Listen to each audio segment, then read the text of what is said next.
셋째 날입니다.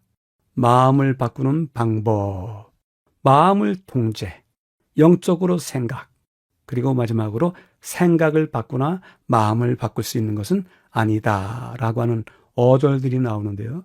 우리가 연합을 하자, 서로 상호관계를 위해서 경청도 하고 의사소통을 한다.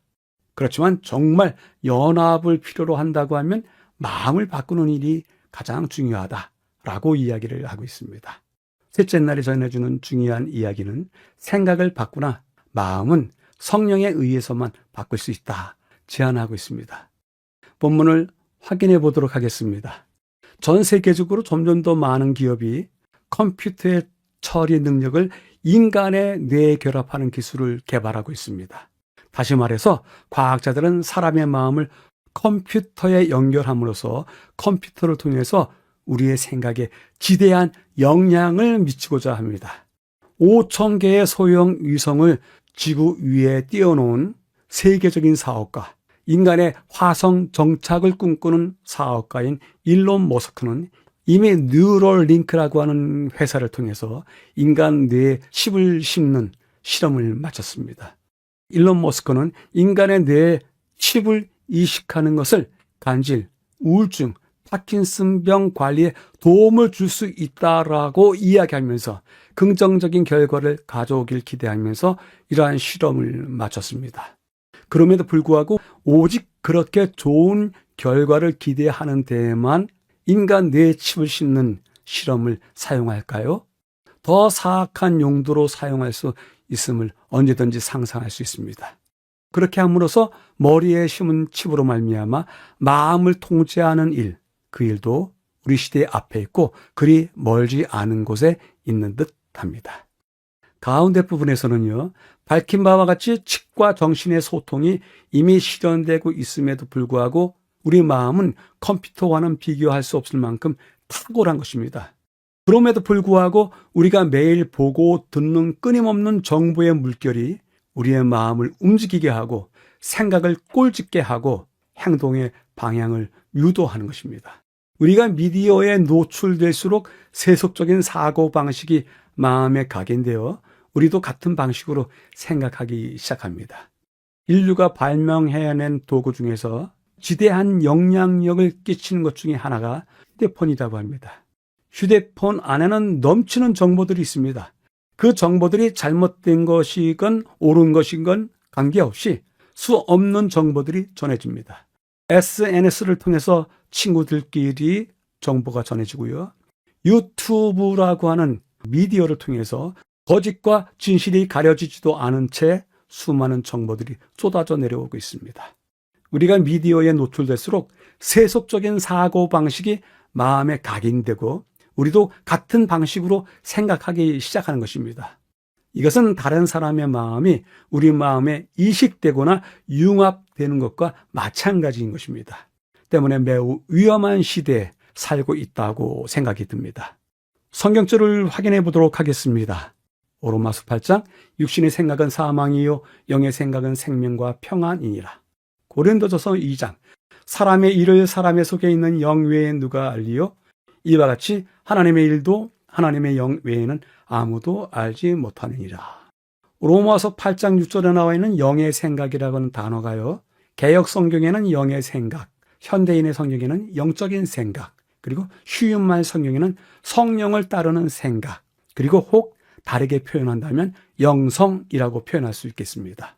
따라서 육신의 생각은 사망인데 영적인 생각, 우리의 영성, 성령을 따르는 그 생각은 생명과 평안을 준다고 합니다. 고린도전서의 성경 말씀을 읽어보면 사람의 속에 있는 영, 그는 사람들로 인해서 생겨진 것이기 때문에 하나님의 일과 관계가 없다고요. 하나님의 일은 오직 하나님의 영 외에는 아무도 알지 못한다고요. 하나님의 일은 성령 외에는 우리의 영성이 그것을 확인할 수 있는 영성이 아니고서는 하나님의 일을 알 수 없다고 합니다.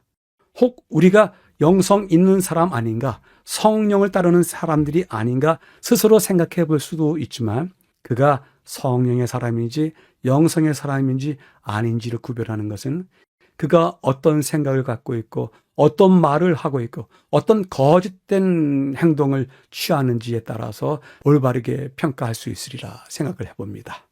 영적인 생각을 하는, 그리고 성령을 따르는 생각을 하는 사람들이 되어야 될 텐데요. 누가 우리들의 선생입니까? 우리는 우리의 선생에서 무엇을 배우고 있습니까? 묻게 된다면 우리가 지금 어떻게 생각하고 있는지, 무엇으로 생각하고 있는지 확인할 수 있게 될 것입니다.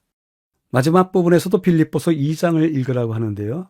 너희 안에 이 마음을 품으라 곧 그리스도의 예수의 마음이니 라고 이야기를 전하십니다.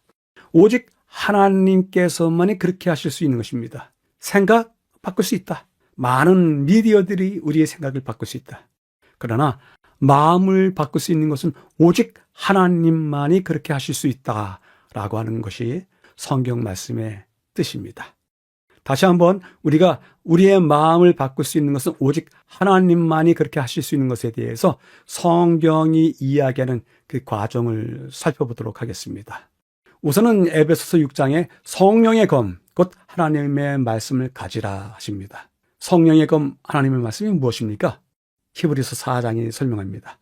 하나님의 말씀은 살아있고 활력이 있어 좌우의 날선 어떤 검보다도 예리하여 혼과 영과 및 관절과 골수를 찔러 쪼개기까지 하며 또 마음의 생각과 뜻을 판단하나니라고 전하고 있습니다.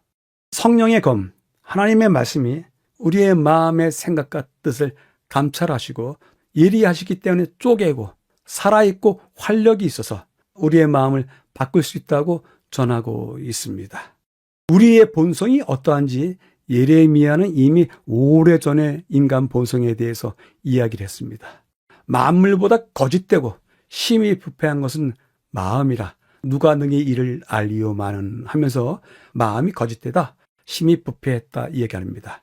그 두 단어 중에서 거짓된다라고 하는 말씀이요, 히브리어로 아코브입니다. 교재 본문에서는 속인다라고 하는 말로서 이 단어를 알려주면서 속인다라고 하는 뜻의 히브리어가 거짓된 아코브라고 이렇게 이야기를 해놨는데요. 성경 그 자체대로 읽으면 거짓되다라고 쓰여 있기 때문에 속인다라고 하는 것도 하나의 해석이라는 것으로 알면 됩니다. 그런데 이 속이다, 거짓되다라고 하는 뜻의 아코브는 사람을 넘어뜨리는 울퉁불퉁한 땅을 가리키고 더 나아가서는 뒤틀리고 왜곡되고 굽은 생각을 의미합니다. 인간 마음이 그러하다고요. 울퉁불퉁한 땅이었기 때문에 어느 누군가 내가 정직히 이야기한다, 내가 정말 진실된 마음으로 이야기한다 하더라도 인간의 마음은 거짓되고 또 속이기 때문에 그의 말을 100% 믿어서는 안 된다고 생각이 듭니다.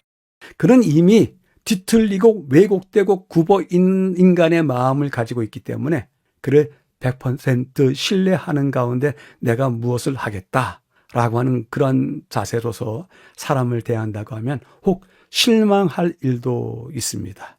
따라서 우리는 인간의 거짓되고 부패한 마음, 그 마음에 대해서 하나님의 선하시고 기뻐하시는 온전하신 뜻이 무엇인지 분별하도록 하고 또한 마음을 새롭게 함으로써 변화를 입어야 되지 않는가 제안해 보게 됩니다. 교훈은 다음과 같이 이야기합니다. 참된 성화는 사랑의 원칙을 실천함으로 이룩된다. 하나님은 사랑이시라.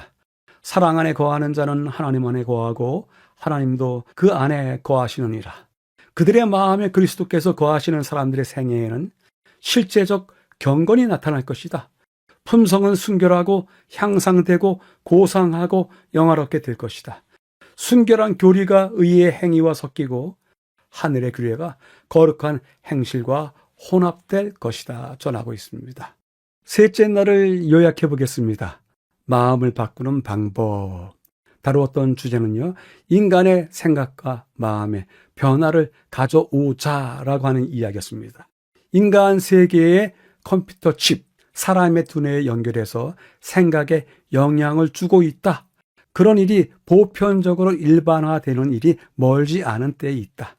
성령에 이끌리지 아니하면 하나님의 생각 알 수 없고 하나님의 뜻 알 수 없다. 따라서 누군가 하나님의 생각과 그의 뜻을 읽고자 한다고 하면 성령에 이끌리는 사람, 성령의 사람, 영성을 키워야 되지 않겠는가 이야기하고요. 마지막으로 오직 하나님만이 우리의 마음의 생각과 뜻을 고치실 수 있으시다. 새롭게 하실 수 있으시다. 따라서 우리가 하나님께 우리의 마음을 바치자라고 요약해 주고 있습니다. 질문해 봅니다. 개인과 공동체, 과연 매스컴에 의해서 어떤 영향을 받은 상식들, 생각들을 다른 사람들 앞에 그리고 교회 공동체 앞에 펼치는 것들이 있습니까? 우리가 혹은 교회는 이렇게 사는 삶의 방식을 취해야 되는데 저렇게 이야기하는 것, 그것이 혹시 매스미디어의 영향을 받아서 그런 것이 아닌가 한 번쯤은 살펴보셔야 될 듯 합니다.